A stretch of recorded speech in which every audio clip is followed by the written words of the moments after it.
नमस्कार दोस्तों, मेरा नाम है अंकित और आप देख रहे हैं जय Mahakal channel.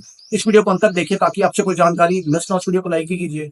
America direct war में आ गया ईरान के साथ। अमेरिका के B2B बॉम्बर्स, जिसके बारे में अमेरिका दावा करता है कि दुनिया में ये बॉम्बर्स किसी भी रडार के ऊपर डिटेक्ट नहीं होती। एक B2B बॉम्बर की कीमत है 20,000 करोड़ रुपया। बीती रात को अमेरिका के ये B2B बॉम्बर्स निकलते हैं अमेरिका से। वो पहुंचते हैं हवाई से गुआम से डाइको गार्सिया। ये तीनों आइलैंड है। डाइको गार्सिया एक ऐसा आइलैंड है जिसको भारत ने भी मदद की अमेरिका के लिए। अब B2B बॉम्बर्स निकलते हैं रातों रात, ईरान के अंदर जाते हैं, ईरान की तीनों न्यूक्लियर साइट्स को हिट करते हैं, फोर्दो, नतनास और इस्फहान। बंकर बस्टर बॉम्ब्स दागे जाते हैं तीनों न्यूक्लियर साइट्स के ऊपर। डिफेंस एनालिस्ट का ये कहना है कि दुनिया के अंदर ऐसा अटैक हमने आज तक नहीं देखा, क्योंकि बॉम्बर्स ने इतना लंबा रास्ता तय किया, रातों रात ईरान में जाना और सक्सेसफुली ऑपरेशन लॉन्च करके वापस आना। ईरान एक भी उनका बम्बर मारने में नाकाम रहा है। यदि ईरान उनका एक भी B2B बम्बर गिरा दो तो अमेरिका के लिए बड़ी एम्बैरेसमेंट वाली बात थी। अमेरिका ने एक ट्रिक चली, अमेरिका के एक्सपर्ट्स हैं, उन्होंने डिकॉय का यूज किया। डिकॉय बेसिकली होता है चकमा देना।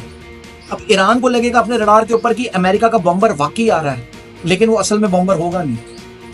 रशिया और चाइना भी इनपुट्स दे रहा था ईरान को अमेरिका के बॉम्बर्स के बारे में, लेकिन असल जो अटैक हुआ है वो अमेरिका ने अपने बॉम्बर से किया, ईस्टर्न साइड से ताबड़तोड़ बमबारी की और निकल गए। ईरान का एयर डिफेंस सिस्टम हो गया फेल। नेतन्याहू बहुत खुश है इस अटैक के बाद। उन्होंने धन्यवाद किया अमेरिका का और कहा है कि स्ट्रेंथ के बाद ही पीस है। पहले आप ये सुनो नेतन्याहू बोल क्या रहे। Congratulations, President Trump. Your bold decision to target Iran's nuclear facilities with the awesome and righteous might of the United States will change history. In Operation Rising Lion, Israel has done truly amazing things.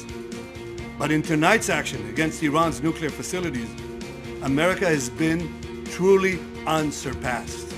It has done what no other country on earth could do. Iran इस attack के बाद चुप नहीं बैठेगा। Iran attack करेगा, America की navy के ऊपर करे, एयरफोर्स के ऊपर करे, आर्मी के ऊपर करे, क्योंकि ये ईरान की सॉवरेनिटी के ऊपर बात है। यदि ईरान ऐसा नहीं करता तो ईरान की पब्लिक ही ईरान की गवर्नमेंट पर सवाल उठाएगी और दुनिया में ईरान की इमेज पे इफेक्ट आएगा। दुनिया की अब नजर है स्ट्रेट ऑफ हॉर्मुज के ऊपर। ये एक ऐसा नैरो पैसेज है जहां से पानी होकर निकलता है। अब बड़ी सारी ऐसी स्टेट्स हैं दुनिया के अंदर जो फेमस है, लेकिन सबसे ज्यादा जो इंपॉर्टेंट है वो स्ट्रेट ऑफ हॉर्मुज। वो क्यों?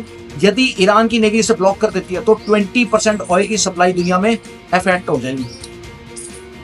क्या अमेरिका के इस अटैक के बाद ईरान की सारी न्यूक्लियर साइट्स तबाह हो गई हैं? ऐसा नहीं है। ट्रंप जरूर क्लेम कर रहा है कि हमने फोर्दो का इलाका पूरी तरह तबाह कर दिया। सैटेलाइट इमेजेस से देखा जाए तो फोर्दो एक पहाड़ी इलाका है और पहाड़ों के अंदर ही 90 मीटर नीचे ईरान ने न्यूक्लियर साइट्स बनाई हुई हैं। जो बंकर बस्टर बॉम्ब्स मारे हैं अमेरिका ने, GBU-57AB, उनकी रेंज है 60 मीटर्स और वो न्यूक्लियर साइट है 90 मीटर।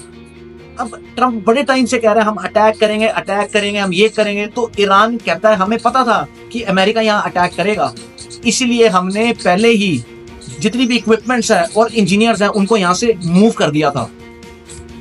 ईरान ये क्लेम कर रहा है कि अमेरिका हमारे न्यूक्लियर सेंटर्स के एंट्रेंस तक पहुंच पाया, अंदर तक नहीं गया, ना ही हमारी इतनी तबाही हुई है। दूसरी तरफ अमेरिका तो क्लेम कर रहा है कि हमने खत्म कर दिया है।